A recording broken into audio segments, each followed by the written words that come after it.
Setiap hari kita dihadapkan dengan pilihan. Karena tanpa disadari, teknologi telah mengubah tiap momen kehidupan. Pertukaran informasi tidak lagi mengenal jarak dan waktu. Derasnya arus informasi mendorong kita untuk cerdas dalam memilah bacaan. Untuk itu, Harian Kompas senantiasa berinovasi hadirkan kompas.id. Dilengkapi menu dan fitur pilihan, kompas.id lebih dari sekadar sajian informasi berkualitas secara daring, tetapi juga memberikan pengalaman baru dalam membaca berita. Menyajikan informasi berdasarkan fakta dan data akurat sebagai referensi terpercaya, kompas.id berikan kemudahan dalam menikmati sajian berita terkini, menemani dalam kebersamaan untuk ciptakan gagasan kreatif.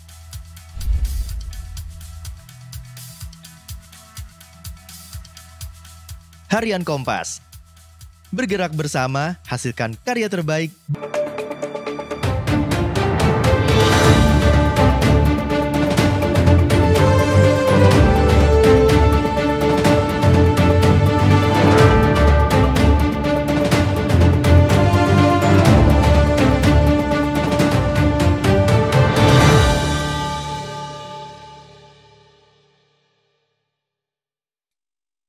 Sahabat Kompas, terkait dengan paparan Ibu Nafsia Boy tadi, ada juga yang terkait dengan HIV/AIDS misalnya, dan itu minggu lalu kita juga berdiskusi dengan Bu Nafs, sahabat Kompas, Harian Kompas bekerja sama dengan UNAIDS dan USAID dan Jaringan Nasional Jaringan Indonesia Positif, kita membahas secara khusus tentang HIV/AIDS, penanganannya di Indonesia, dan sahabat Kompas tentu saja bisa membacanya di Kompas dan kompas.id minggu lalu sudah laporan itu. Dan satu tadi yang juga menjadi highlight begitu yang digaris merah oleh Ibu Nafsia Boy adalah dalam penanganan pandemi COVID-19 ada gangguan dari media sosial khususnya disebutkan begitu, dan itulah yang menjadi laporan dari Harian Kompas hari ini, bagaimana kemudian kita melihat banjir informasi bukan hanya di media arus utama tetapi juga di media sosial dan dalam pergaulan masyarakat kita, dan itu seringkali kemudian menimbulkan guncangan-guncangan dalam masyarakat, menimbulkan persoalan dalam masyarakat. Dan karena itu kalau mau mendapatkan informasi yang tentu saja baik, izinkan saya berpromosi, bacalah Harian Kompas dan kompas.id tentu saja. Terima kasih. Iya, boleh ya Ibu ya berpromosi sedikit untuk media kita bersama lah. Baik, saya tidak ingin berpanjang kata.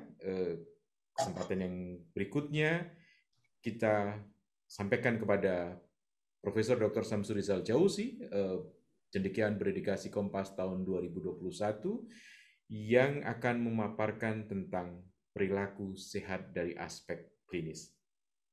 Prof. Samsur Rizal, silakan, punya waktu 15-20 menit lah. Karena tadi Bu Nafs juga 15-20 menit ternyata. Silakan, Prof. Terima kasih. Tepuk tangan untuk Prof. Samsur Rizal dulu. Assalamualaikum warahmatullahi wabarakatuh.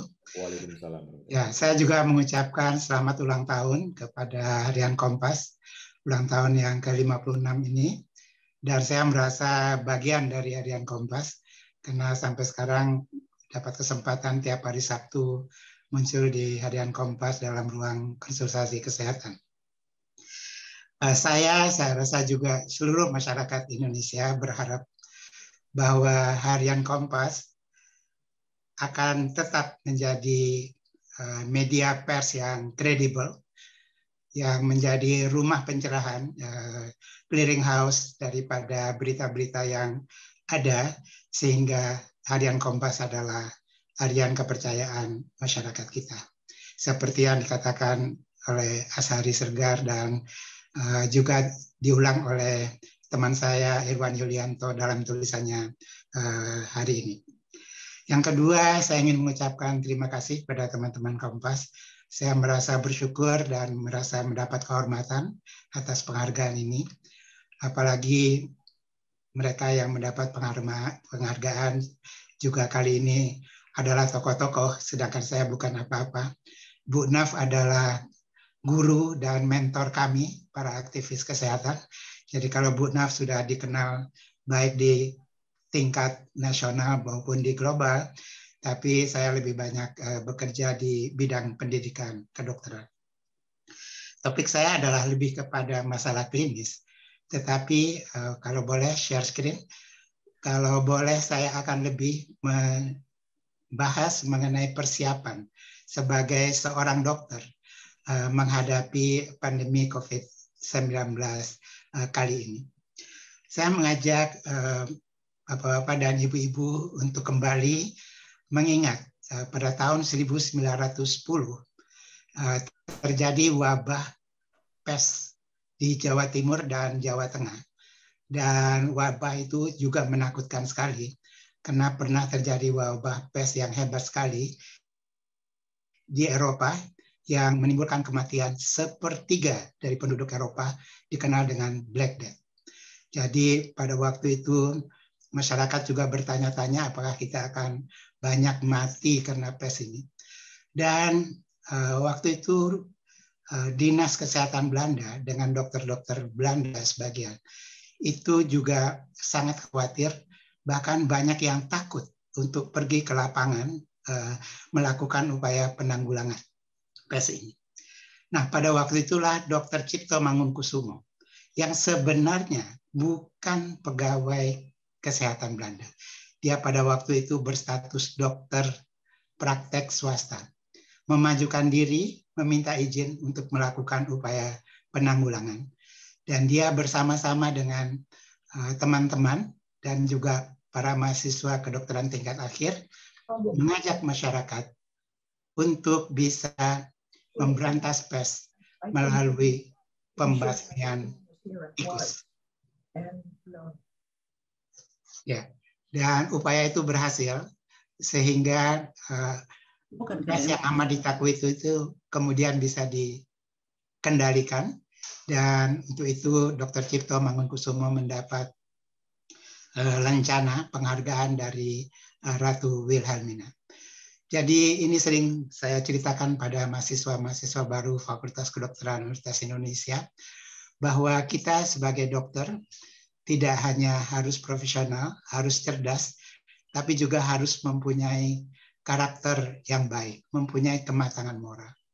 Kenapa Dr. Cipto Mangunkusumo yang sebenarnya dokter swasta terpanggil untuk melakukan upaya penanggulangan pes pada waktu itu, padahal banyak tenaga kesehatan yang pegawai pemerintah Belanda pada waktu itu justru enggan untuk turun ke lapangan.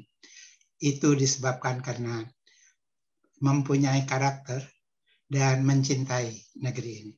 Slide berikut.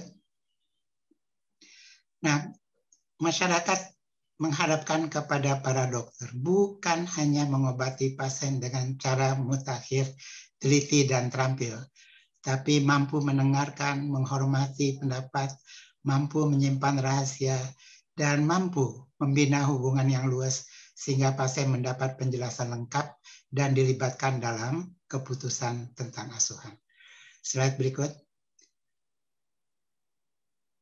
Namun sayangnya bukan hanya para pendidik-pendidik di Indonesia, tapi juga di tingkat global ada semacam kekhawatiran.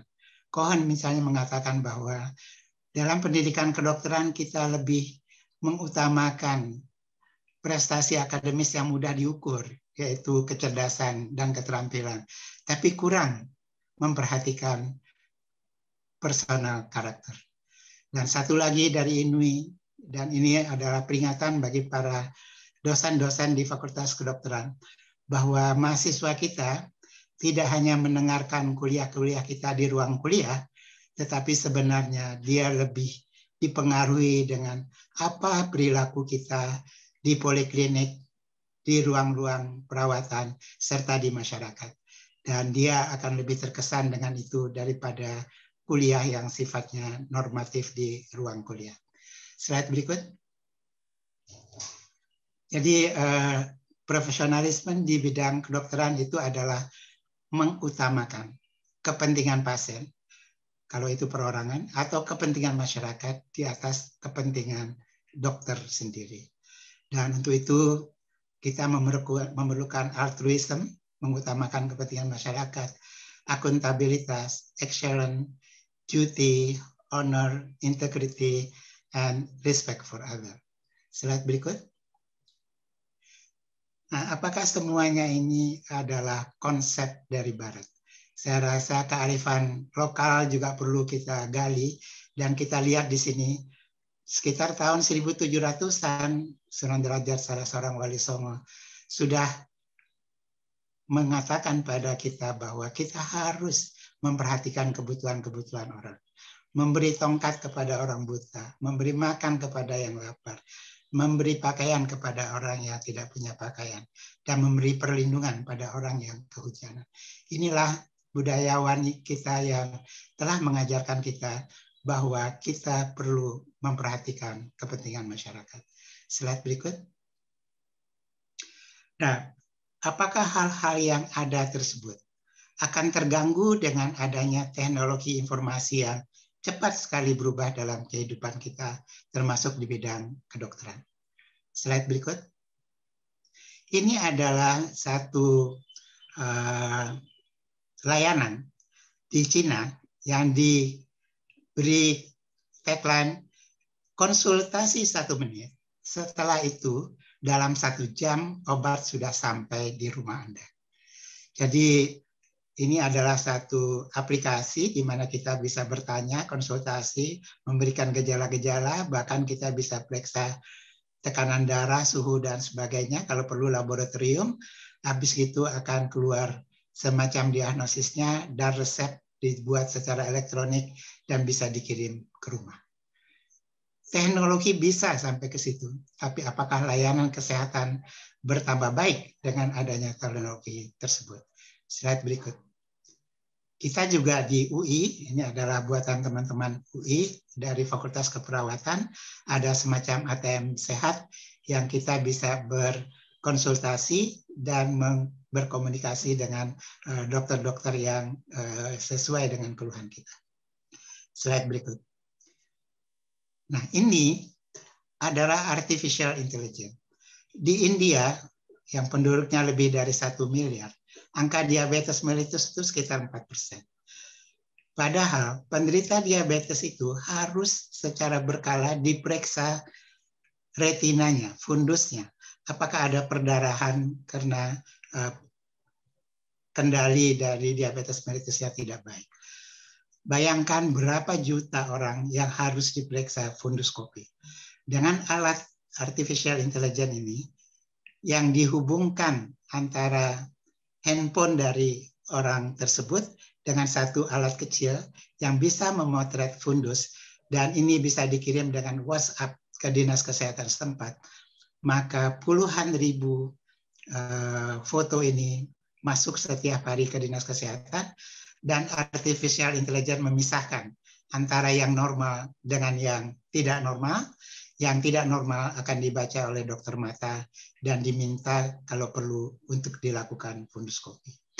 Jadi artificial intelligence bisa menghemat pemeriksaan funduskopi jutaan, menghemat tenaga dokter mata, dan bisa memantau adanya retinopati diabetik pada orang-orang diabetes di India. Slide berikut. Ini adalah satu kecenderungan baru yang juga perlu kita perhatikan. Di bidang HIV, tadi Bu Nafsia banyak membahas, kita memerlukan beberapa pemeriksaan, meskipun sekarang tidak terlalu penting lagi, namanya pemeriksaan CD4, Cluster Differentiation 4, untuk melihat apakah hasil pengobatan ataukah virusnya sudah makin berkurang. Itu menggunakan alat flow cytometry yang 3 warna harganya 6 miliar, yang mengoperasionalkannya biasanya adalah saintis S2, harus bekerja dengan listrik yang teratur, dan hasilnya sekitar 2 hari. Sekarang bisa digantikan dengan alat yang besarnya segini, kira-kira 15 kilo, bisa dibawa-bawa, tidak memerlukan listrik, bisa pakai baterai, bisa dioperasionalkan oleh anak sekolah menengah atas, asal diberi pelatihan, dan hasilnya bisa ditunggu 30 menit. Ini bisa ada di Papua, bisa ada di Maluku, dan sebagainya. Jadi alat-alat sederhana yang fungsinya lebih kurang sama atau mewakili alat-alat canggih. Ini yang kita sebut sebagai point of care di bidang laboratorium. Slide berikut. Tetapi kemajuan-kemajuan, perubahan-perubahan oleh masyarakat tidak bisa langsung diterima begitu saja. Bukan hanya di Indonesia, kurva ini memperlihatkan bahwa selalu ada orang yang bisa menjadi cepat menerima, bahkan ada yang menjadi inovator. Tetapi banyak, sekitar 34% itu adalah menerima setelah banyak orang yang menerima. Ada yang early, ada yang late. 68% itu akan ikut ke banyak orang. Tetapi jangan lupa, ada 16% yang keras kepala tidak akan pernah menerima perubahan. Bahkan sampai sekarang masih ada orang yang tidak percaya ada virus SARS-CoV-2 yang menyebabkan COVID-19. Slide berikut. Nah, karena itulah profesionalisme itu harus kita tegakkan. Bagaimana caranya? Slide berikut. Ya, kita harus memberi contoh. Baik itu pada waktu kita membicarakan kasus di kelompok-kelompok kecil atau kasus dengan simulasi. Yang harus diingat oleh semua pembimbing dan tenaga pengajar di Fakultas Kedokteran adalah mahasiswa kita ajarkan yang ideal. Tetapi mereka belajar dari apa yang mereka lihat, apa yang mereka saksikan, bagaimana perilaku kita sebagai staf pengajar.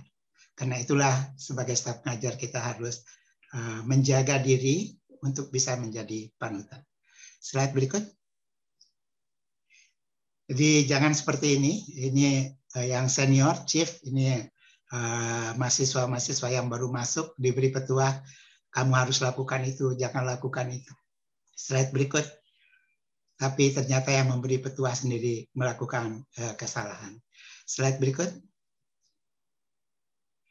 Nah, tidak mudah, slide berikut, mengevaluasi profesionalisme. Kita bisa mudah mengevaluasi pengetahuan. Kita bisa mudah mengevaluasi keterampilan, bisa kita lihat. Tapi profesionalisme harus dilihat secara terus-menerus oleh banyak orang. Bukan hanya dia tahu apa itu profesionalisme, tapi dia memperlihatkan dengan perilaku hari-harinya. Karena itu yang bisa menilai adalah pasien, adalah perawat, mungkin atasan dia, mungkin juga mahasiswa yang ada. Slide berikut. Nah, karena itu selalu kita bertanya pada dokter-dokter muda, apakah Anda siap untuk update, selalu mengikuti perkembangan terakhir ilmu kedokteran, dan memegang teguh evidence-based medicine, bukan mencari kepopuleran dengan mengatakan asumsi-asumsi yang menghebohkan. Apakah Anda bersedia melaksanakan tugas kedokteran dan mengutamakan perikemanusiaan, hak-hak pasien, bukan untuk uang? Apakah Anda bersedia menolong pasien tanpa dipengaruhi honorarium yang diperoleh? Dan ini adalah bagian dari mencintai negeri kita. Apakah Anda bisa bekerja dan mau bekerja melayani saudara-saudara kita di daerah terpencil? Ada teman saya, dia dari Tapanuli, tapi dia berdinas di Papua. Sebaliknya, ada teman yang lulus di Bali, dia bertugas di Medan. Dokter secara tidak langsung sudah menjadi pemersatu kita, karena kita saling memahami dan saling menghargai. Slide berikut. Nah, di masa depan akan terjadi kecenderungan yang mempengaruhi layanan kedokteran kita, pendidikan kedokteran kita, bahkan profesionalisme dan medical ethics kita. Kita akan menghadapi precision medicine, predictive medicine, pemanfaatan big data, perkembangan teknologi informasi semakin cepat. Tetapi seperti juga perkembangan-perkembangan di bidang informasi, kita harus punya mainstream yang mempertahankan kebiasaan-kebiasaan baik, mempertahankan etika dan profesionalisme, humanisme yang tidak tergerus oleh kemajuan teknologi informasi di bidang kedokteran tersebut. Dan kita berharap akademisi, fakultas kedokteran, serta profesi kedokteran lah yang akan menjadi tenaga yang menjaga itu semuanya. Slide berikut. Jadi kalau boleh saya kesimpulan, Bapak-Bapak dan Ibu sekalian, dokter perlu melatih pasien untuk mencari informasi kesehatan yang dapat dipercaya. Karena hari ini kita membaca Kompas, betapa tumpah ruahnya informasi dan sulit untuk membedakan mana informasi yang dapat dipercaya dan tidak. Teknologi terus berkembang, semakin maju dengan kecepatan tinggi, sehingga terjadi perubahan dalam bidang pendidikan, sudah dibahas juga pada webinar, pelayanan, penelitian kedokteran akibat kemajuannya. Bahkan bukan hanya itu, dampak teknologi informasi juga dapat menggerus humanisme, profesionalisme, dan medical ethics. Namun hal-hal yang mendasar jangan sampai berubah dan tetap harus diperkuat. Teknologi informasi akan semakin diperlukan di bidang kedokteran. Perlu dipertimbangkan keberadaan para pakar ini bersama-sama dengan para dokter untuk mengendalikan dan memanfaatkan teknologi tersebut untuk kemaslahatan masyarakat banyak. Dan saya merasa bahwa tugas dokter di masa depan akan jauh lebih kompleks daripada kami, daripada generasi Ibu Nafsia.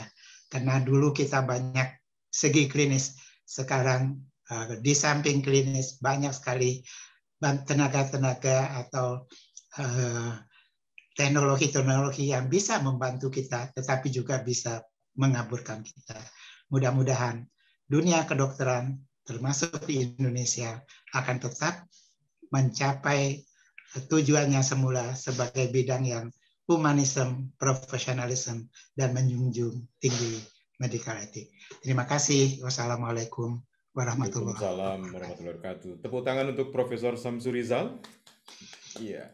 Terima kasih Profesor Samsur Rizal untuk paparannya yang menarik, dan dari paparan Prof. Samsur Rizal saya menarik satu kesimpulan bahwa memang seorang dokter itu ya tidak banyak bedanya dengan seorang wartawan, karena di situ kalau wartawan di Kompas, Prof. Samsur Rizal itu banyak tahapan seleksinya, tetapi salah satu kata yang penting adalah watak baik. Dan tadi Prof. Samsur Rizal juga menyampaikan kelakuan baik, berkelakuan baik. Yang kedua adalah kemudian menjadi seorang jurnalis itu adalah ada laku moral di dalamnya. Dan Prof. Samsur Rizal juga menyampaikan bahwa seorang dokter juga harus ada kematangan moral. Sesuatu yang mirip menurut saya. Dan itu sangat terasa ketika kemudian sejak tahun 99 Prof. Samsur Rizal mengasuh rubrik kesehatan di Kompas tentu saja. Sebuah irama yang perjalanan yang tentu saja sama. Baik, sahabat Kompas, sebelum saya mengundang untuk pertanyaan, saya ingin menyapa lebih dahulu ada sejumlah pimpinan Kompas Gramedia yang hadir di sini. Ada Mas Rikat Bagun, selamat sore, dan kemudian ada Mas Rikat adalah Wakil CEO KG Media, dan ada juga Mas Andi Budiman. Mas Andi Budiman adalah CEO KG Media. Selamat sore, Mas Andi Budiman. Kemudian ada juga Mas Nino Laksono. Mas Nino Laksono adalah Rektor Universitas Multimedia Nusantara. Dan juga tadi ada dua senior Kompas yang saya kira ada tiga malah, yang juga sangat dekat dengan Bu Naf maupun Prof. Samsur Rizal. Tadi sempat disebut ada Mas Irwan Julianto, Mbak Maria Hartiningse, dan Mbak Atika Walujani. Itu sahabat-sahabatnya Prof. Samsur Rizal dan Ibu Naf. Tentu saja terima kasih untuk kehadirannya.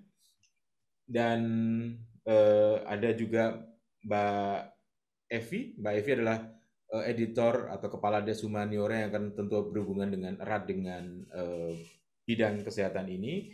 Dan ada seorang penulis Kompas, penulis kebudayaan juga hadir di sini, Mbak Linda Kristanti. Terima kasih untuk kehadirannya.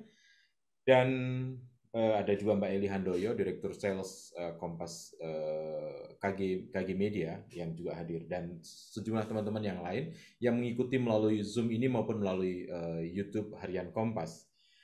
Sahabat Kompas, ada sejumlah pertanyaan yang sudah datang, dan ini juga datang, yang hadir juga bukan hanya dari Jakarta, tetapi juga ada dari Pak Edi Sampana dari Kota Banjarbaru, Kalimantan Selatan. Juga ada dari Bapeda Mempawah yang hadir juga.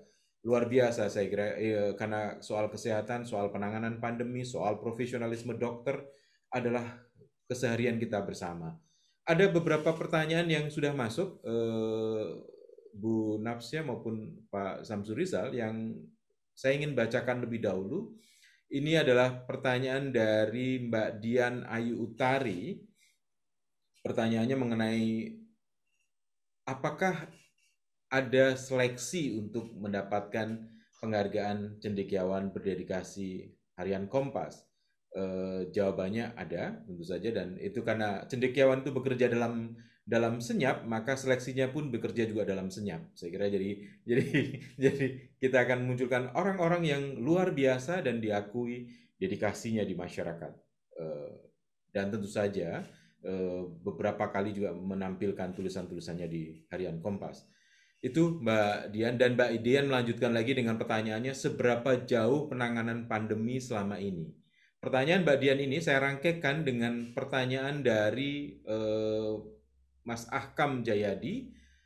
Mas Ahkam menyampaikan selamat ulang tahun Kompas ke-56, tadi juga Mbak Dian juga menyampaikan hal yang sama. Kemudian pemerintah setengah hati dalam melindungi masyarakat dari pandemi COVID-19 yang tidak pernah mau lockdown secara nasional atau melakukan karantina wilayah nasional. Bahkan pandemi COVID-19 banyak dipolitisasi untuk saling menjatuhkan antar pejabat negara satu sama lain. Bagaimana pandangan dari Ibu Nafs maupun Pak Samsur Rizal?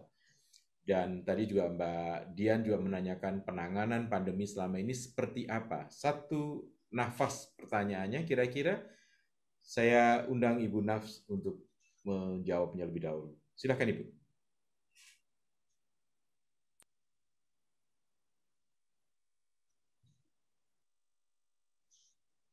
Masih mute nampaknya Ibu Nafs.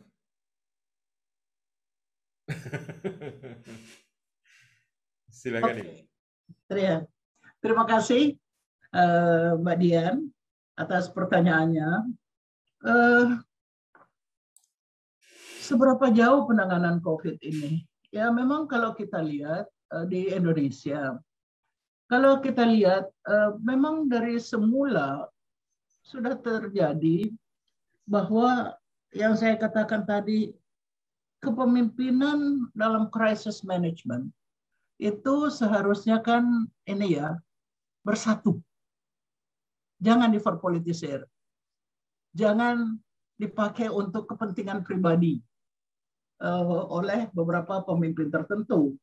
Nah, tentu it's easier said than done ya, lebih mudah untuk mengatakan tidak boleh ini, tidak boleh itu. Tapi bagaimana caranya supaya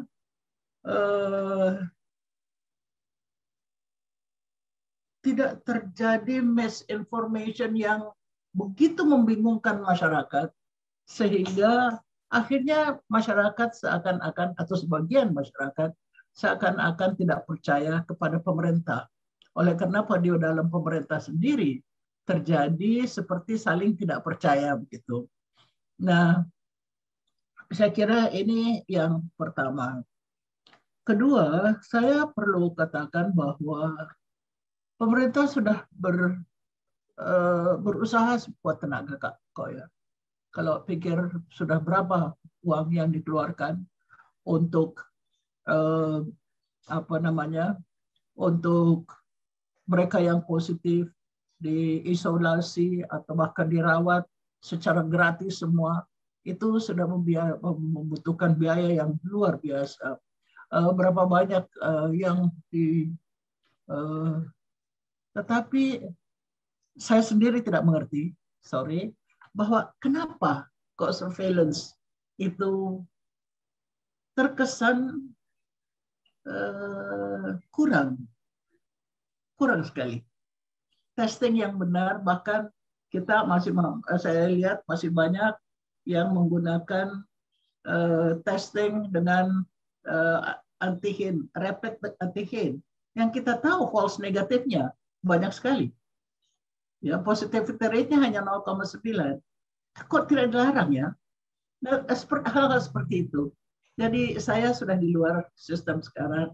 Saya tidak mengerti kenapa dana yang begitu besar tidak memanfaatkan sarana dan prasarana yang sudah ada sebenarnya dari tahun sebelumnya untuk melakukan suatu surveillance yang benar dengan testing dan contact tracing yang benar.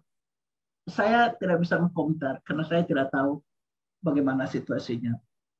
Untuk vaksinasi yang saya tahu memang adalah harganya mahal sekali, tetapi pemerintah telah berkomit untuk memberikan secara gratis, suatu hal yang luar biasa tentu.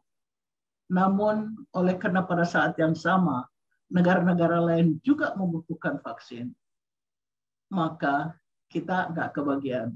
Sedangkan produksi kita juga terlalu sedikit, tidak memenuhi untuk 180 juta yang ini.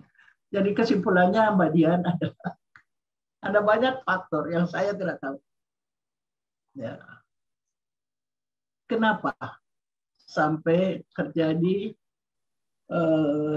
gelombang seperti sekarang? Kenapa masyarakat tidak seakan-akan cuek, tidak percaya pada pemerintahnya, sehingga tidak mau mencegah penyakit ini. Sedangkan sebenarnya bisa dicegah. Ya, jadi kurang sistematis mungkin jawabnya, tapi ada banyak pertanyaan bagi saya, terus terang saja. Iya. Mungkin Prof. Samsui. Terima kasih Ibu Naf. Menjawab pertanyaan dengan banyak pertanyaan juga ternyata. Betul, sangat benar. Seperti wartawan ya. Ya. Sudah bisa jadi wartawan Ibu. Terima kasih Ibu Naf. Pak Profesor Samsuri Rizal, silakan. Saya mungkin hanya menambahkan sedikit. Kalau saya lihat arahan dari pimpinan dalam hal ini Presiden jelas. Tetapi ketika kita melihat di lapangan, banyak hal-hal yang tidak seperti yang kita harapkan. Sehingga saya sendiri merasa bahwa yang perlu itu adalah justru inisiatif dari masyarakat, dari unit-unit kecil, entah itu keluarga, entah itu RT, entah RW. Saya sering sekali pada rapat-rapat di RT, RW, dan sebagainya itu mengemukakan pentingnya mengikut sertakan remaja. Entah itu pramuka, entah itu karang taruna, entah itu mahasiswa rumpun ilmu kesehatan, untuk ikut dan memberi penyuluhan dan memberi pengawasan. Daripada satpol yang mengawasi, saya pikir akan lebih baik remaja-remaja ini. Karena manfaatnya bukan hanya komunikasinya bisa lebih baik, tetapi juga akan menjadi kebiasaan bagi dia pada waktu dia menjadi dewasa dan jadi orang tua. Saya belajar dari Kuba. Tadi Ibu Naf menyinggung mengenai demam berdarah. Demam berdarah di Kuba itu pencari jentik nyamuk itu adalah siswa SMP yang dibantu oleh guru biologi dan dokter sekolah. Kalau dia menemukan, maka dia akan diberi semacam penghargaan, sehingga dia juga berusaha untuk di rumahnya, di rumah keluarganya tidak ada jentik-jentik nyamuk, dan itu akan dibawanya sampai dia dewasa nanti. Jadi di samping petugas-petugas yang memang harusnya bertugas untuk itu, partisipasi masyarakat terutama remaja, menurut saya potensi masih bisa dikembangkan. Terima kasih. Terima kasih Prof. Samsuri Rizal. Sahabat Kompas masih bisa mengajukan pertanyaan baik melalui chatting untuk ditanya jawab di kolom tanya jawab, maupun kemudian bisa nunjuk tangan untuk diberikan kesempatan untuk menanyakan secara langsung kepada dua narasumber kita, dua cendekiawan berdedikasi Kompas tahun 2021. Dan kali ini saya akan mengundang Mas Dodi Salman. Mas Dodi Salman mengajukan pertanyaan kepada Ibu Nafsia Boy maupun kepada Prof. Samsu Rizal untuk menyampaikan pertanyaannya. Saya undang teman-teman panitia, silahkan Mas Dodi Salman untuk diundang tampil di Zoom ini dan mengajukan pertanyaannya secara langsung. Silakan Mas Dodi.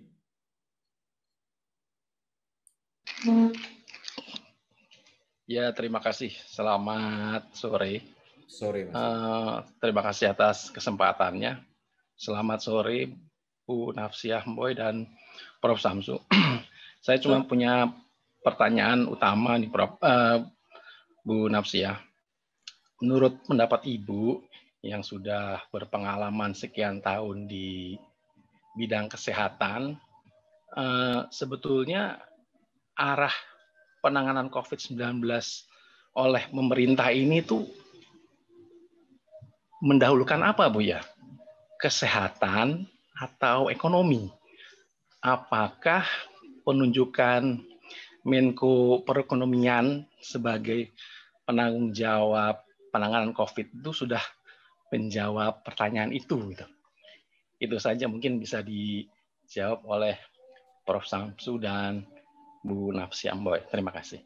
Terima kasih Mas Dodi. Boleh tahu Mas Dodi latar belakangnya kalau Mas Dodi sebagai dokter atau sebagai... Oh, saya dosen Fakultas Ilmu Komunikasi di Universitas Tarumanegara Jakarta, Mas. Oke, terima kasih Mas Dodi. Silakan saya undang Prof. Samsu lebih dulu untuk menjawabnya. Ya, struktur yang ada, memang kita tahu bahwa Menko Queen yang mengkoordinasi ini semua. Tapi menurut saya itu tidak harus merupakan satu halangan. Sekiranya struktur-struktur yang ada di pemerintah itu bisa dekat, mau meminta pendapat-pendapat profesi dan akademisi, serta mau mendengarkan pendapat-pendapat profesi dan akademisi. Karena sebenarnya sudah tentu di pemerintahan itu ada orang yang memang mempunyai tugas untuk itu, tapi tidak selalu dia harus adalah orang yang paling tahu tentang bidang tersebut. Dia bisa meminta pendapat dari profesi atau akademisi yang bersangkutan, dan dengan pertimbangan itu dia memutuskan. Jadi kalau menurut saya apa yang sudah ada rasanya bisa saja dimanfaatkan. Yang penting adalah bagaimana hubungan struktural pemerintahan dengan, terutama sekali saya merasa bahwa profesi kesehatan ini harus sering-sering diajak bicara dan didengarkan pendapat. Terima kasih. Terima kasih Prof. Samsu.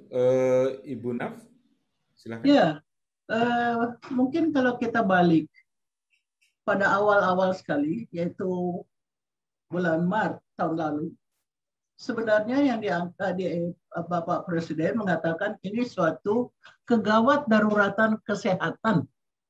Jadi penanganannya bagaimana supaya kegawat daruratan kesehatan, health emergency, ini bisa ditangani dengan cepat dan tepat. Kemudian lebih cepat lagi, lalu Bapak Presiden membuat keputusan bahwa ini lebih banyak sebagai bencana non alam. Oleh karena itu, Pak Doni Monardo diminta memimpin yang memang sebenarnya sudah benar. Di situ ada tim lintas sektor, di situ ada gerak cepat, di situ dan tim ahlinya orang kesehatan. Ya, tim ahlinya itu banyak orang kesehatan. Waktu itu terus terang saya optimistis. Oleh karena kita sudah ada International Health Regulation dengan guidelines yang jelas. Kemudian soal leadership diserahkan kepada Pak Doni yang sudah biasa memimpin kalau ada bencana, gerak cepat, semua orang terlatih langsung juga untuk distribusi, untuk apa semua bisa. Waktu itu dilakukan lockdown. Masih ingat kan? Lockdown. Tetapi memang setelah berjalan, diketahui bahwa lockdown efektif itu maksimum 3-6 minggu. Kalau lebih dari itu, akan menimbulkan dampak, baik dampak sosial ekonomi maupun kejenuhan. Ya. Nah, memang kelihatan pada awal bahwa Indonesia itu penularannya tidak terlalu cepat. Relatif. Kecuali di beberapa daerah urban. Nah, perkembangan selanjutnya, saya tidak tahu. Mungkin oleh karena Bapak Presiden ingin aspek ekonominya yang diperhatikan sekarang. Supaya rakyat jangan makin menderita secara ekonomis. Ya. Tetapi seharusnya, menurut pendapat saya, soal kesehatannya tidak boleh dibenturkan ya dengan aspek sosial maupun ekonomis. Bisa bersama-sama, oleh karena dalam tim Satgas itu semua sektor ada. Para ahli ada. Itu tim ahlinya ada di situ. Baik epidemiolog maupun segala macam deh. Ada di situ. Jadi saya tidak tahu. Waktu saya tidak tahu, oleh karena seharusnya ya, kita harus tanya sama Pak Jokowi. Apa yang terjadi sebenarnya? Baik, terima kasih Bu Nafs. Iya, ini jawaban yang nampaknya disampaikan Bu Naf dengan sebelumnya menarik nafas dalam dulu. Teo, Mas. Iya. Dan ini juga sekaligus sebenarnya menjawab apa yang ditanyakan oleh Mas Ahkam Jayadi tadi, yang cukup memang tidak mudah menjawabnya dalam situasi seperti sekarang ini. Sahabat Kompas, kita masih punya waktu sekitar 30 menit. Ada beberapa penanya yang sudah menyampaikan pertanyaan dan juga kemudian menunjukkan angkat tangan untuk kemudian mengajukan pertanyaan. Saya akan bacakan pertanyaan dari Bungaran Simanjuntak. Ini nampaknya Bang Bungaran Simanjuntak yang menanyakan, Bang Bungaran sudah muncul, saya kira silakan aja mengajukan pertanyaannya secara langsung. Dan berikutnya kemudian ada Jasminten, silakan, ada 2 penanya yang akan mengajukan pertanyaan. Silahkan disampaikan secara langsung, Bang Bungaran Simanjuntak dan Jasminten. Silakan.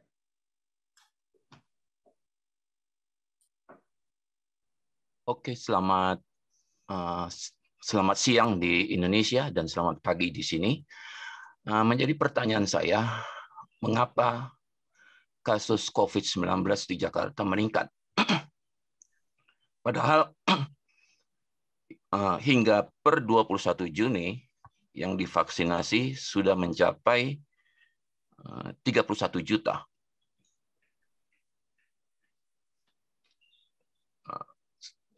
Seharusnya semakin banyak yang divaksinasi, kasus semakin menurun. Karena di Amerika dan Kanada, di mana saya tinggal, program vaksinasi meningkat, kasus COVID-19 menurun.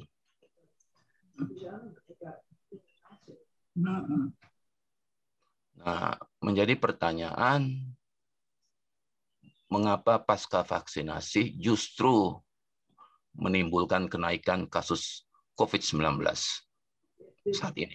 Itu saja. Terima kasih Bang Bungaran. Jasminten, silakan.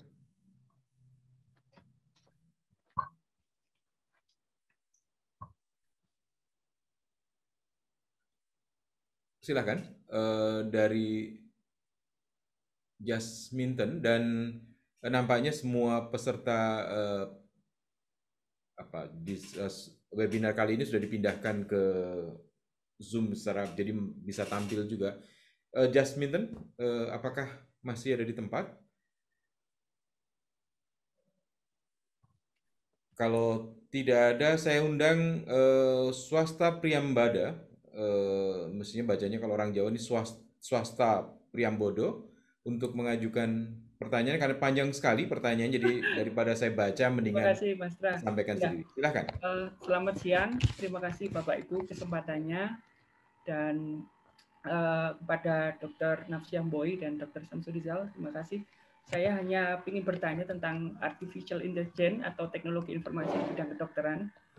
Sepanjang pengetahuan saya di Indonesia, apakah sudah ada barcode untuk tracer para warga yang digunakan untuk men-tracking pergerakan COVID-19 ya, dokter?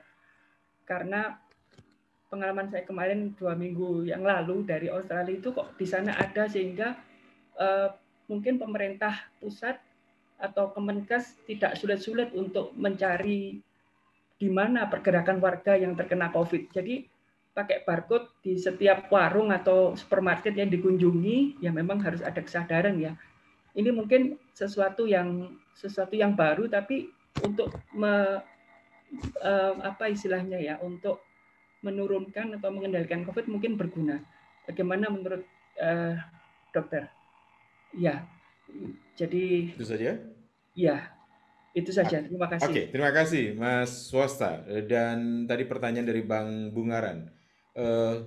Silakan Profesor Samsuri Rizal untuk menanggapi lebih dahulu dan kemudian diikuti Ibu Naf. Ya, tiba-tiba saja kita dalam 2 minggu ini mengalami kenaikan yang tinggi sekali. Dan banyak para pakar yang memberikan pendapatnya. Pertama, waktu itu memang dikhawatirkan karena adanya liburan panjang dan banyak teman-teman yang atau saudara-saudara kita yang mudik. Jadi pergerakan mobilisasi dari masyarakat dari kota ke desa, lalu dari desa balik lagi ke kota dan seterusnya.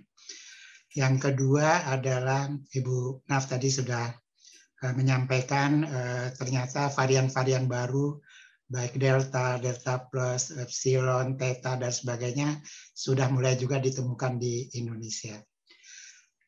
Mengenai vaksinasi, memang vaksinasi akan berdampak untuk memutus mata rantai, atau kurang-kurangnya akan mengurangi risiko penularan.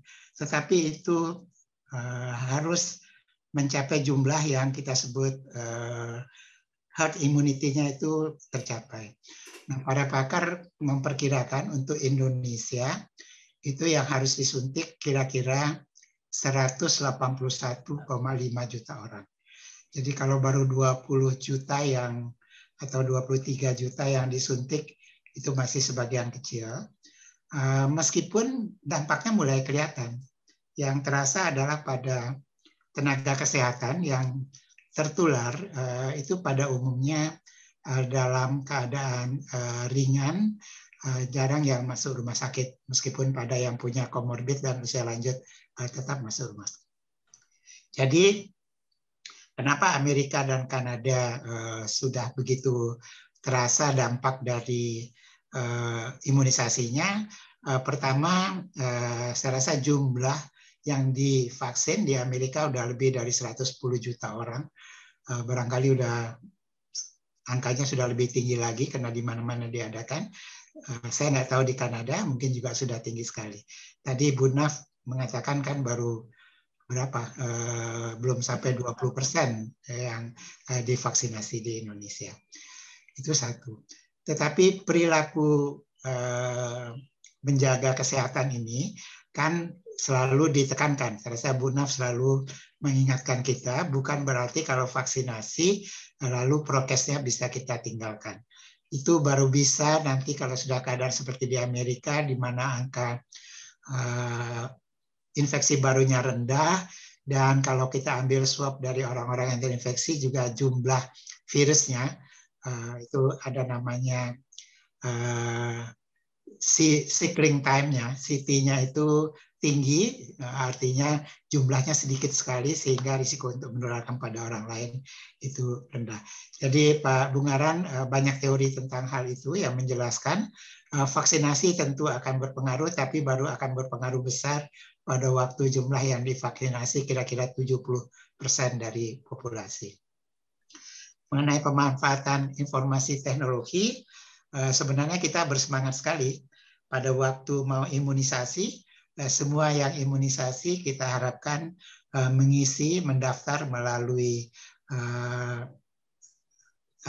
form yang sudah disediakan melalui internet, sehingga begitu datang sudah bisa langsung diimunisasi.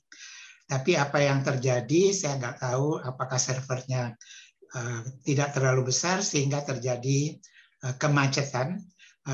Akhirnya pemerintah tidak bisa mengandalkan hanya dari yang daftar saja, akhirnya yang belum mendaftar tapi sudah membawa KTP juga dilayani. Jadi campuran antara yang memakai informasi teknologi dengan yang langsung ada. Jadi untuk pemanfaatan barcode dan sebagainya, saya rasa semuanya di Badan Nasional kita itu ada pengembangan teknologi tersebut.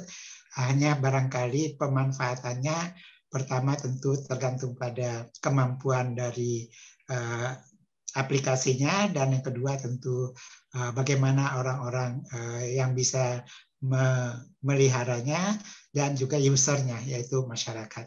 Karena di Jakarta itu kalau diperhatikan setiap Selasa itu angka rendah.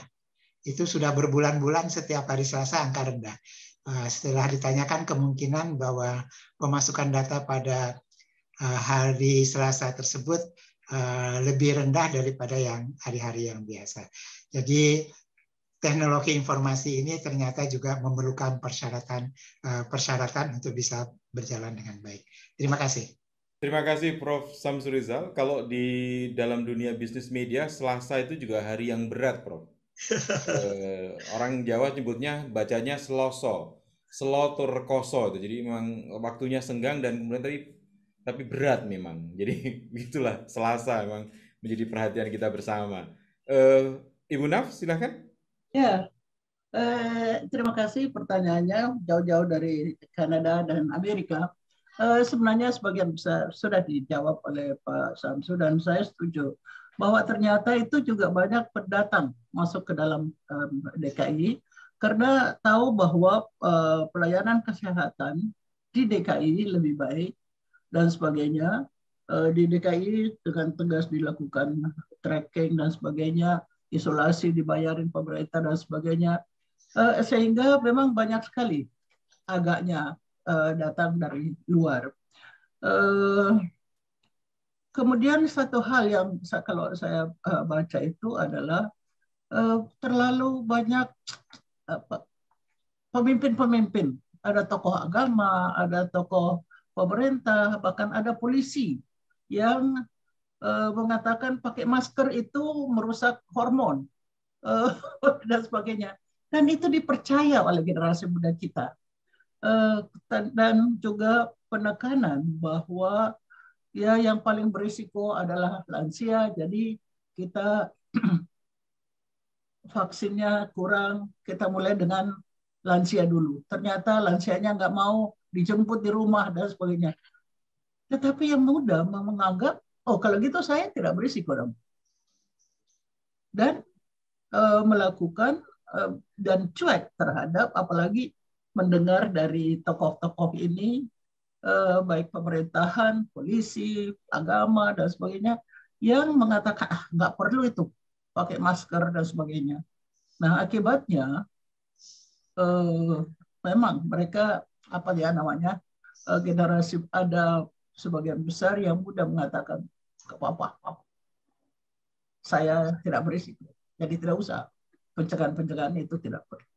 Dan sebagaimana biasa, law enforcement kita memang juga sangat lemah. Jadi walaupun misalnya namanya juga lockdown, tapi ya lalu lintas masih ramai. Gubernur bilang lockdown, perhubungan bilang tetap aja jalan semua. Jadi memang hal itu saya kira yang penting sekali diperhatikan. Sekarang mungkin bisa, kalau kita bersatu, mari kita bersatu semua. Bisa kok, kita bisa. Kalau kita semua bersatu. Juga tentang herd immunity, mula-mula itu kan terlalu dibesar-besarkan ya. Sampai saya menegur teman-teman, katakan awas, itu ini vaksin baru. Kita belum tahu protection-nya adalah berapa besar. Bukan untuk penularan, tetapi mereka yang ketularan tidak akan menjadi terlalu berat seperti kalau dia tidak divaksinasi. Tetapi sampai seberapa jauh itu masih tetap harus diteliti. Jadi saya kira itu, dan memang sampai tanggal 24 minggu lalu vaksinasi kita baru 7,2% dari sasaran total. Itu yang 2 kali suntik. Jadi tidak mengherankan. Memang mungkin DKI tinggi, ya, tapi dengan tamu-tamu ya banyak. Baik. Terima kasih Ibu Nafsia. Itu menunjukkan bahwa bangsa kita memang bangsa yang toleran kan. Kalau ada yang nggak pakai masker ya didiemin, kadang-kadang tolerannya nggak bener aja, cuman tempatnya nggak pas gitu kan. Baik, ada 3 penanya yang 2 akan saya bacakan. Yang pertama dari Mas Kurniawan Rahmadi menanyakan tentang perkembangan obat-obatan HIV kepada Ibu Nafsia Boy tentu saja, dan Prof. Samsurizal juga pasti bisa menambahkan. Kemudian pertanyaan dari Mas Kurniawan yang kedua adalah hoax dari grup anti vaksin sepertinya dibiarkan. Mesti diapakan ini? Kemudian pertanyaan yang kedua, penanya yang kedua adalah dari Mas Usman Siswanto. Mas Usman Siswanto ini menanyakan apa yang perlu dilakukan agar masyarakat yang berdomisili di wilayah yang jauh dari akses fasilitas kesehatan formal dapat memperoleh layanan kesehatan lebih baik, terutama dari tenaga kesehatan yang profesional. Nah, penanya yang ketiga ini saya undang saja karena ini nampaknya bisa menjadi mengundang kenangan Ibu Nafsia, karena ini penanya dari Flores dari Nusa Tenggara Timur, Mas Steph Tupeng Witin. Silakan. Steph Tupeng Witin.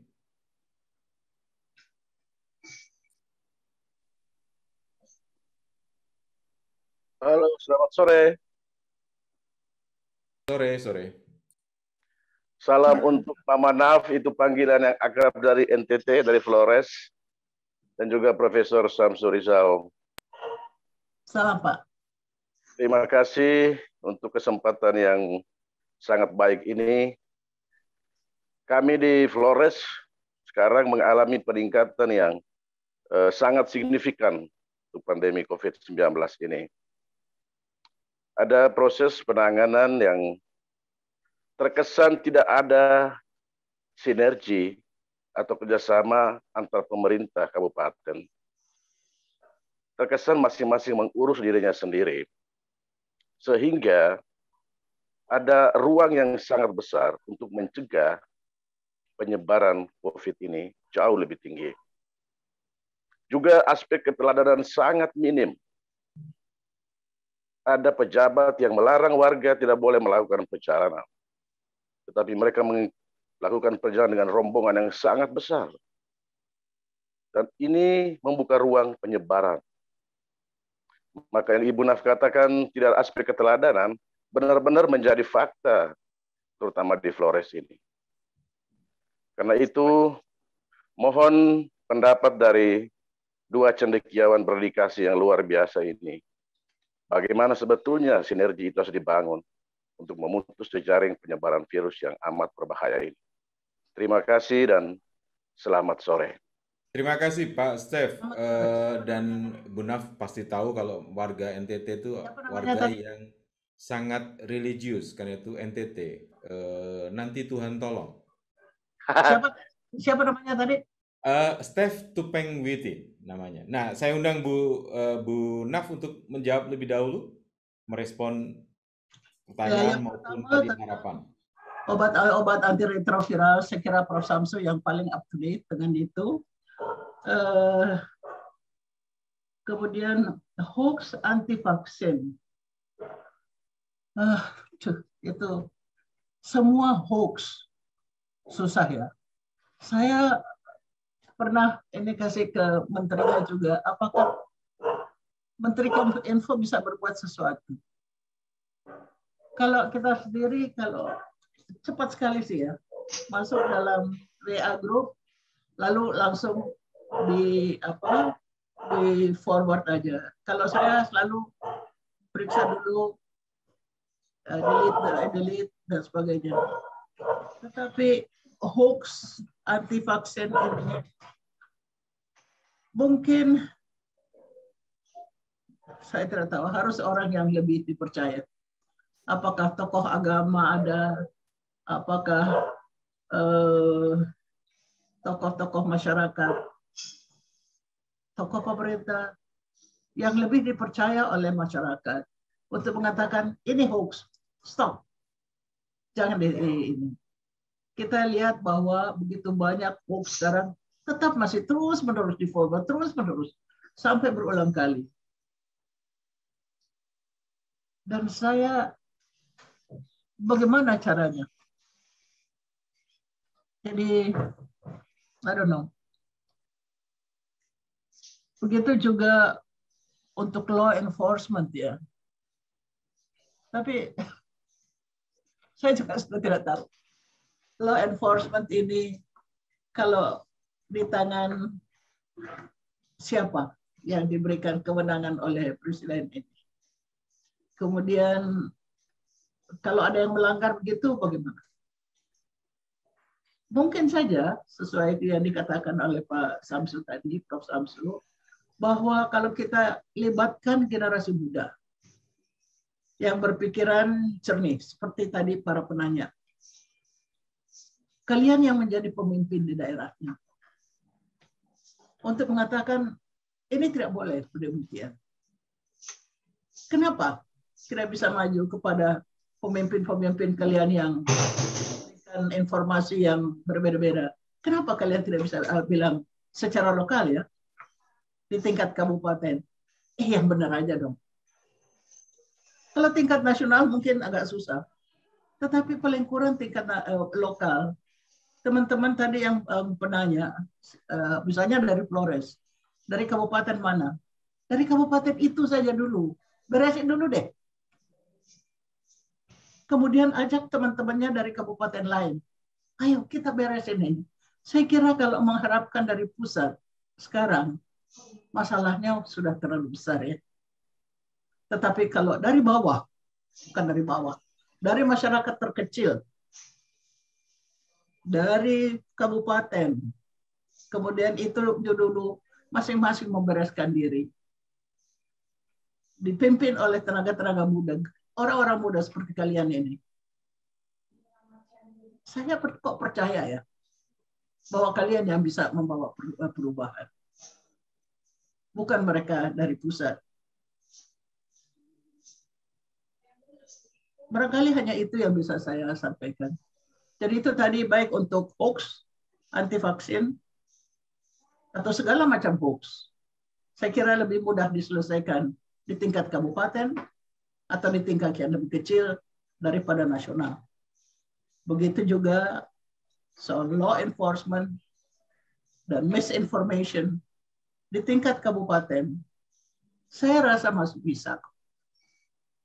Kalau ada orang-orang muda seperti kalian yang tahu apa yang baik dan apa yang benar, itu menuntut pada pemimpinnya untuk berbuat yang baik demi kesehatan dan well-being dari semua.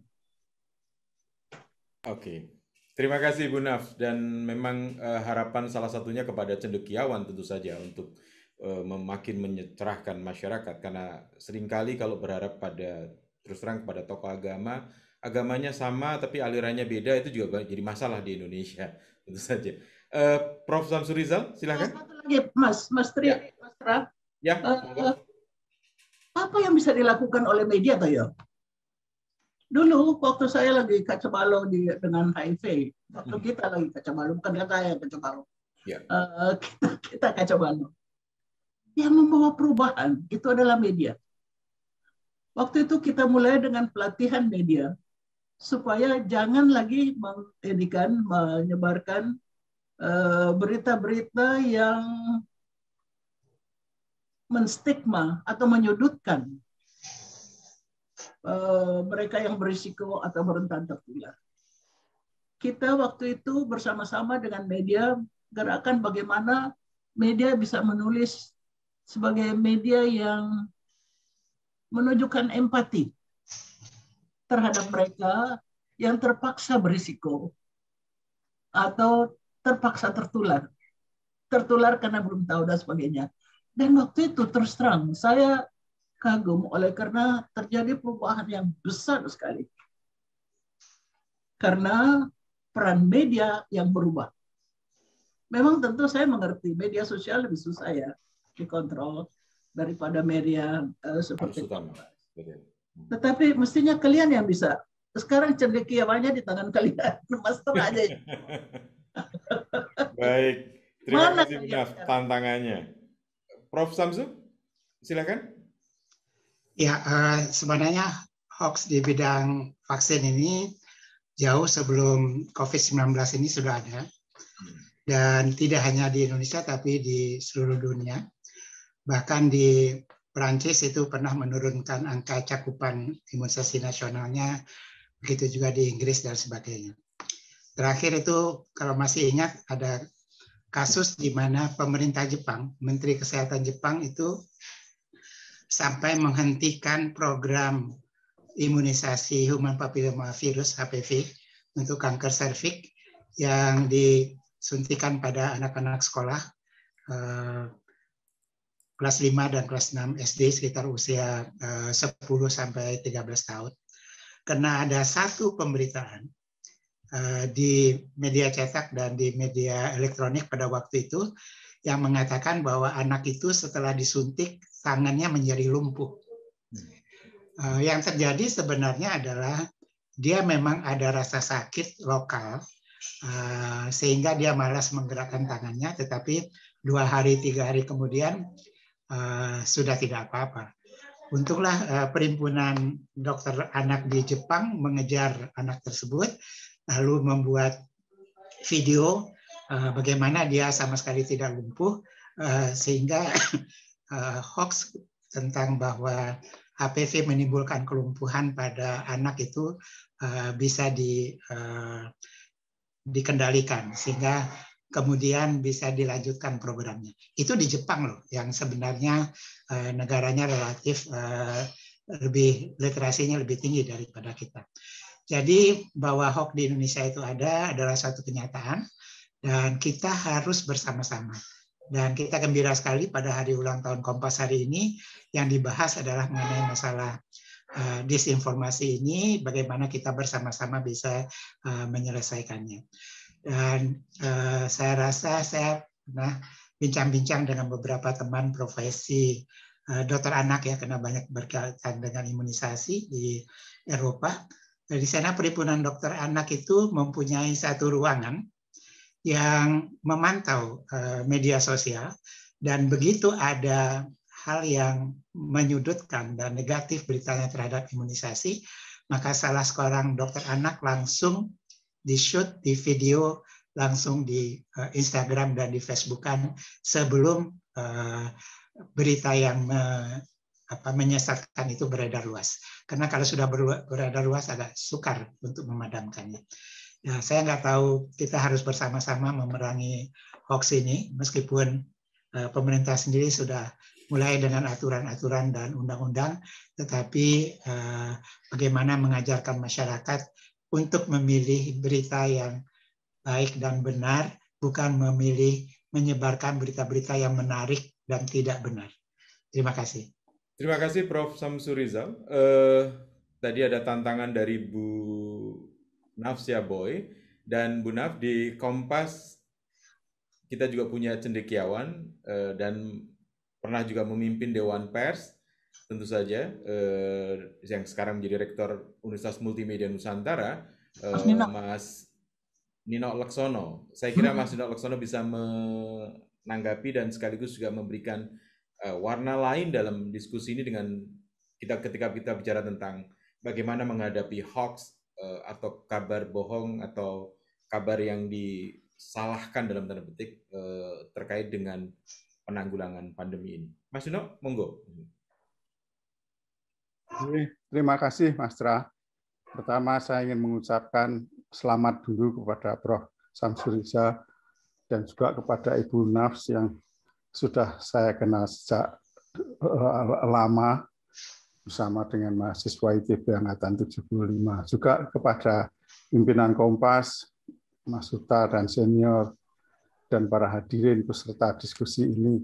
Saya menikmati paparan itu dan memang ada dua hal paling tidak yang bisa saya sampaikan. Pertama, bahwa sejak era media sosial muncul, itu sudah ada pemahaman bahwa kita memasuki wilayah yang uncontrollable, yang tidak bisa dikontrol, tidak bisa dikendalikan. Nah, ini realita ini berkoinsidensi dengan hadirnya era post-truth, ya, di mana orang itu mendaku kebenaran atau mempersepsikan kebenaran itu tidak berdasar fakta objektif, tapi pada persepsinya atau apa yang dia mau. Kalau dia maunya itu A, walaupun faktanya B, dia akan meyakini itu. Gitu. Seperti yang disampaikan oleh Prof. Samsuri Rizal dan juga Bu Naf tadi, saya juga belum lama ini menerima buku bahwa gelombang anti vaksinasi ini memang meluas untuk berbagai ragam di dunia. Sama seperti halnya kalau lebih diumumkan itu gelombang anti science. Jadi ini gejala anti science yang sedang kita hadapi ini. Ya memang kemarin itu ada kritik terhadap kemajuan sains ya yang dianggap terlalu mendewakan keilmiahan, tapi seperti yang Prof. Samsuri Rizal sampaikan, mahasiswa pun tidak bisa mendewakan ilmu saja, ilmu kognitif saja, tapi hatinya itu juga harus berbicara, Mas. Jadi itulah dilema yang dihadapi. Jadi di satu sisi seperti halnya menghadapi COVID ini, itu orang mengatakan ya segala sesuatu yang lain itu tidak mampu. Ya apakah budaya, apakah termasuk agama pun juga dikritik bahwa tidak mampu. Yang mampu itu hanya sains begitu yang akan ini. Cuman kalau ke sains itu dibawa ke arah vaksinasi misalnya, yaitu memang kita melakukan vaksinasi seperti yang tadi disampaikan oleh Prof. Samsuri Rizal bahwa itu hanya akan memperlihatkan hasil kalau tercapai herd immunity. Nah, tapi itu saya terus merenungkan masalah ini itu juga memikirkan bahwa program apapun itu sebetulnya membutuhkan quick yield ya. Nah, disinilah kita masih ada tuntutan sebetulnya vaksinasi ya vaksinasi, tapi harus vaksinasi yang pintar begitu. Kalau begini caranya 181,5 juta itu terlalu berat. Why not kita memandang bahwa Jakarta, ibu kota negara begitu, ditanggulangi dulu 11 juta penduduknya itu yang dijadikan sebagai tolok ukur quick yield hasil vaksinasi. Sehingga kalau Jakarta sukses itu akan memancarkan satu pesan dan harapan bahwa kita bisa membendung wilayah yang paling berat dan juga dalam tempo yang mestinya lebih cepat begitu. Jadi ada banyak yang bisa disampaikan, tapi kalau saya ringkaskan kembali Mas Tra, itu ya paling tidak dua hal tadi, bahwa memang ini ada gelombang anti sains, gelombang anti vaksinasi, tapi kita untuk mengcounter, menanggapi, merespon gelombang tersebut, kita juga dituntut untuk bervaksinasi, memvaksinasi secara pintar. Mana yang kiranya bisa memperlihatkan, kalaupun Jakarta terlalu politis, ya silahkan memilih kota lain yang bisa dilihat hasilnya. Jangan mentargetkan seluruh Indonesia itu. Memang mungkin nanti akan ada dilema kesan tidak adilan, tapi orang itu bekerja itu selain ada sarananya juga ada tekniknya, ada metodenya. Saya kira demikian, Mas Tra. Terima kasih, Mas Dino. Masih banyak yang ingin sampaikan, tapi kurang lebih itu. Terima kasih, Mas Dino, untuk penjelasan dan menguatkan apa yang kita diskusikan atau kita bahas pada siang hari ini sampai sore ini. Dan sahabat Kompas, hari ini kita tidak hanya menghadapi wabah atau pandemi COVID-19, tetapi juga kita menghadapi juga apa yang disebut dengan wabah disinformasi. Dan wabah disinformasi ini adalah tulisan Mas Irwan Yulianto, wartawan senior Kompas yang sekarang juga menjadi dosen, Dr. Irwan Yulianto, dosen di UMN. Mas Irwan, apakah Mas Irwan ada sesuatu yang mau disampaikan? Saya undang barang 2 menit begitu, Mas Irwan, untuk menambahkan dan menguatkan bahwa yang kita hadapi sekarang adalah memang wabah pandemi COVID dan wabah disinformasi. Monggo Mas Irwan.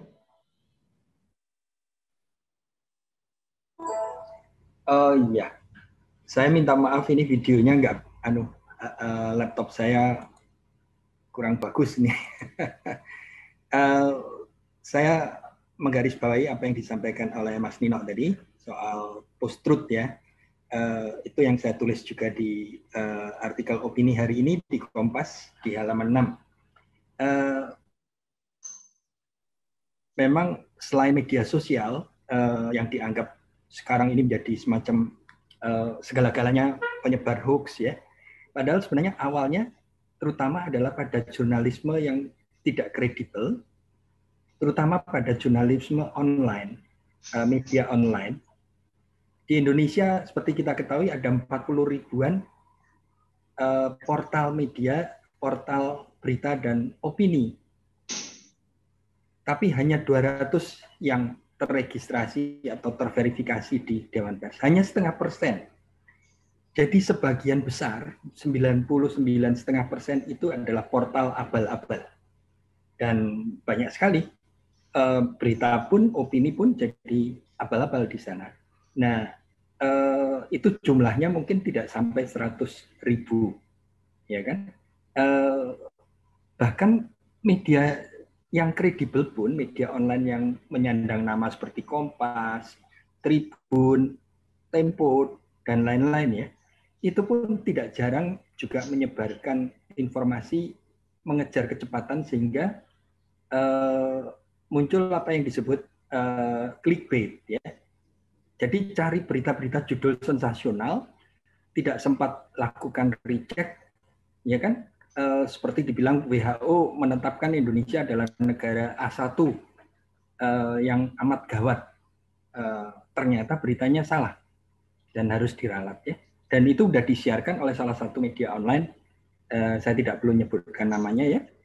Nah, sesudah media pers, terutama pada media online yang menyebarkan berita yang nggak benar, itu diamplifikasi oleh media sosial yang tadi disebut oleh Mas Nino tadi, yang jumlah akunnya di Indonesia lebih dari 100 juta. Ya kan, ada yang satu orang punya Facebook, punya Twitter, punya Instagram, punya YouTube, ya kan. Itu belum lagi yang akun ternak segala macam. Nah, tapi belum apa-apa. Yang sebenarnya yang paling banyak terjadi aktivitas sharing itu adalah di jejaring sosial. Yang namanya WhatsApp group, Line group, Facebook group, dan seterusnya. Ini justru himpunannya lebih besar, mungkin bisa mencapai 300 juta di Indonesia, bahkan mendekati 400 juta. Jadi lebih banyak dari jumlah penduduk Indonesia, satu orang bisa punya macam-macam.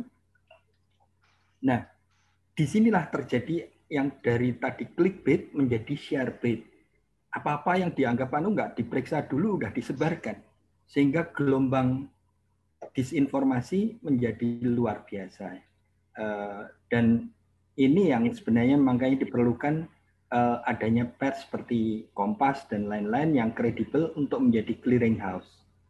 yang bisa mendudukkan persoalan pada tempatnya yang sebenarnya. Saya kira itu dulu. Terima kasih. Terima kasih Mas Irwan Julianto untuk tambahan yang semakin mencerahkan. Pemikiran Mas Irwan bisa diikuti di halaman 6 Kompas hari ini dengan judul Wabah Disinformasi. Tentu saja akan makin mencerahkan kita. Kita, sahabat Kompas, kita sudah di penghujung dari webinar kita, bincang-bincang kita pada sore hari ini. Dan saya ingin mengundang Ibu Nafsia Boy dan Profesor Samsu Rijal untuk menyampaikan semacam penutup dari paparannya, tapi sekaligus juga menjawab pertanyaan dari Mas Sigit Asmarasanta.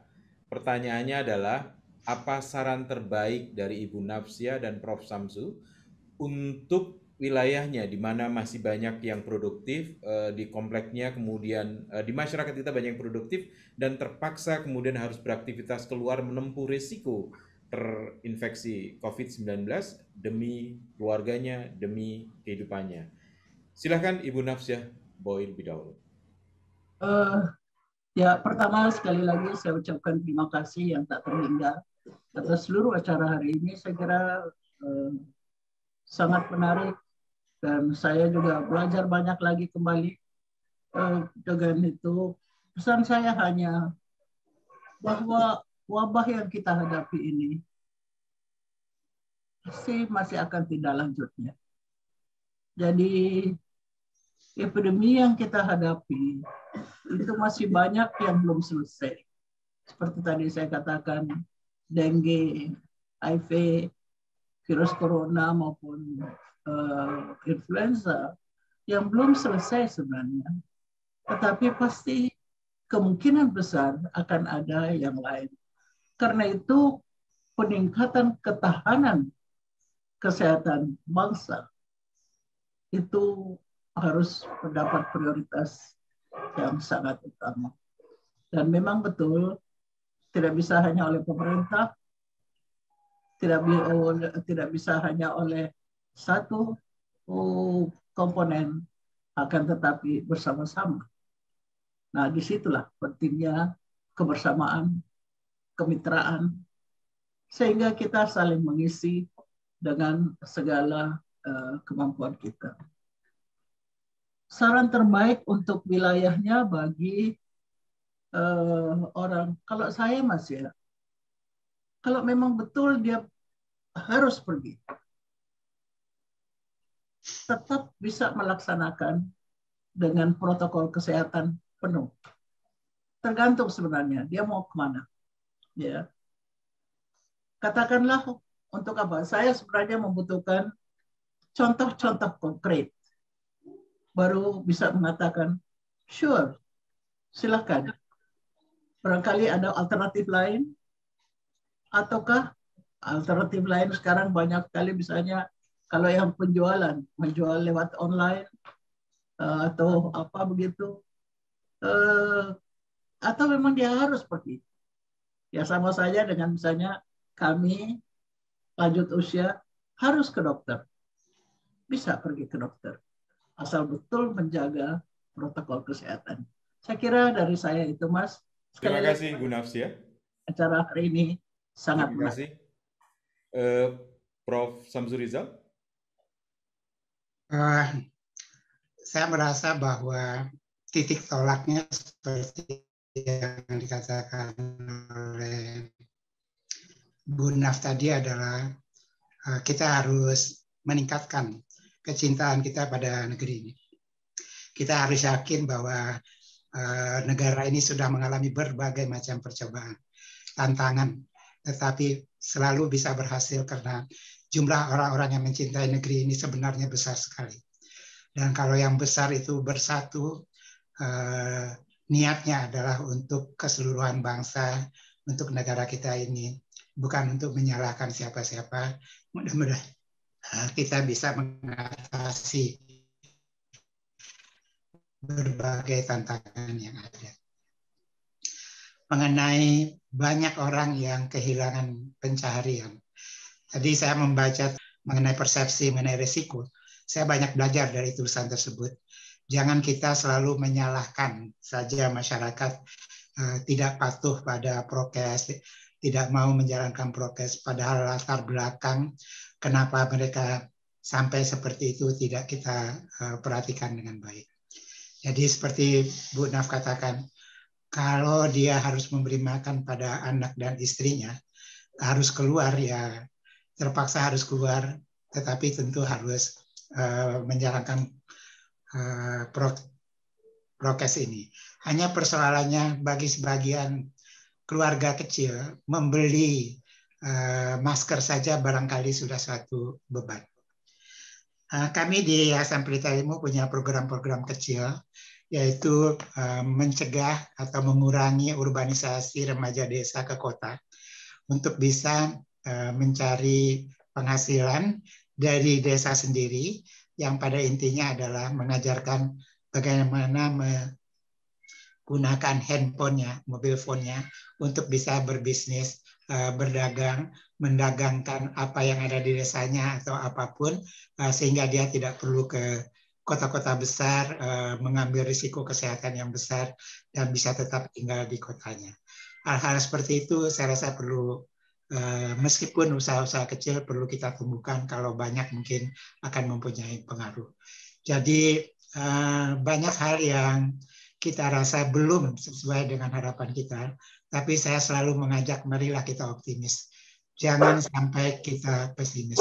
Bangsa ini tidak akan pernah menjadi bangsa besar kalau masyarakatnya pesimis dan takut menghadapi masa depan.